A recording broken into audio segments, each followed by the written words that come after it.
அண்மை செய்தியை பார்த்துக் கொண்டிருக்கிறோம். தற்போது நகர்ப்புற அமைப்புகளுடன் இணைக்கப்பட்டிருக்கக்கூடிய ஊராட்சிகளாக இருந்த 375 பகுதிகளுக்கும் 2 ஆண்டுகளுக்கு 100 நாள் வேலை திட்டத்தில் பணி வழங்குவதற்கான நடவடிக்கை எடுக்கப்பட்டு வருவதாக சட்டப்பேரவையில் அமைச்சர் KN நேரு தெரிவித்திருக்கிறார். அது குறித்தான ஒரு அண்மை செய்தியை பார்த்துக் கொண்டிருக்கிறோம். 2 ஆண்டுகளுக்கு 100 நாள் வேலை வழங்க நடவடிக்கை எடுக்கப்பட்டுள்ளதாக அமைச்சர் KN நேரு தெரிவித்திருக்கிறார்.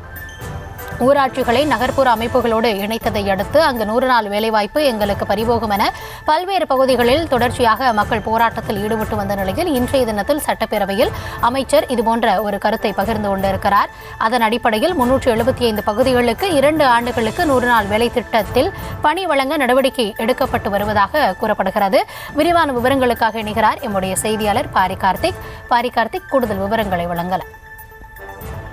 வணக்கம். தற்போது நகராட்சி மற்றும் குடிநீர் வழங்கல் துறையினுடைய மானிய கோரிக்கை நடைபெற்ற நிலையில் அதற்காக முன்னாள் நகர்ப்புற இதே துறையை பார்த்த அமைச்சர் வேலுமணி பல்வேறு கேள்விகளை எழுப்பினார். அதிமுக காலத்தில் கொண்டு வரப்பட்ட செயல் திட்டங்களின் அடிப்படையில் அந்த மீதம் இருக்கக்கூடிய பணிகள் எல்லாம் என்ன ஆயிற்று உள்ளிட்ட பல்வேறு விஷயங்களை அவர் கேள்வியாக வைத்தார்.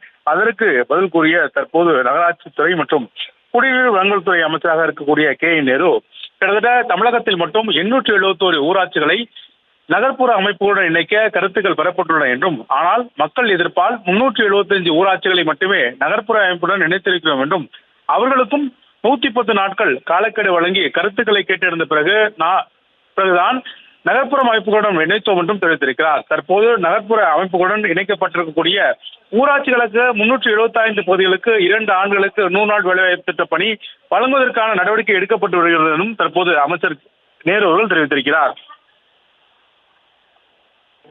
விரிவான விவரங்களுக்கு நன்றி பாரி கார்த்திக்.